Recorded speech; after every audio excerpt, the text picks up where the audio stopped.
What is the Arab Peace Initiative? Have you ever wondered how peace proposals shape the Middle East? One significant proposal is the Arab Peace Initiative, or API. This initiative was introduced in 2000 and has the backing of all 22 members of the Arab League. It offers Israel the chance to establish normalized diplomatic relations with Arab nations. In return, Israel would need to withdraw from territories it occupied since the Six-Day War in 1967. The plan also calls for the creation of a Palestinian state, with East Jerusalem as its capital, and seeks a fair solution for Palestinian refugees based on United Nations Resolution 194. From a Republican viewpoint, the API is often analyzed through the lens of U.S. strategic interests and the security needs of Israel. While the proposal represents a rare consensus among Arab states for peace, many Republicans express concerns. They worry that the API's demand for a complete withdrawal from occupied territories could endanger Israel's security. The idea of returning to pre-1967 borders raises alarms about Israel's defensible borders, especially in areas like the Jordan Valley and unified Jerusalem. Another point of contention is the refugee issue.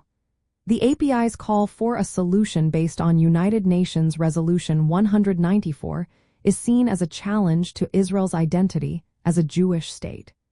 Republicans typically support Israel's sovereignty and view this demand as incompatible with that principle. The API ties the normalization of relations directly to Palestinian statehood. This linkage is often criticized by Republicans, who argue that it could pressure Israel into making territorial concessions without solid guarantees against threats like terrorism or aggression from Iran.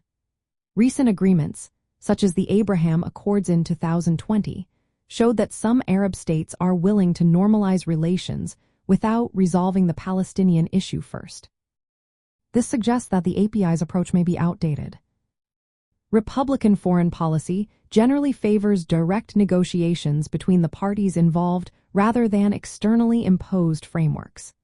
This reflects skepticism toward multilateral initiatives like the API, especially since they often lack mechanisms to address security concerns or incitement.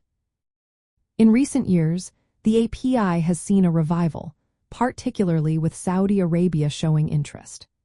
Republicans might argue that any updated initiative must prioritize Israel's security, reject unilateral Palestinian demands, and align with U.S.-brokered agreements that focus on economic cooperation and counterterrorism.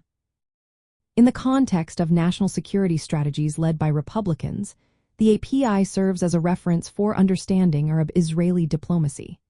However, it is often overshadowed by more pragmatic partnerships that focus on shared threats, like Iran, rather than solely on the Palestinian issue. This reflects a broader Republican preference for stability through strength rather than relying on frameworks that may require significant concessions.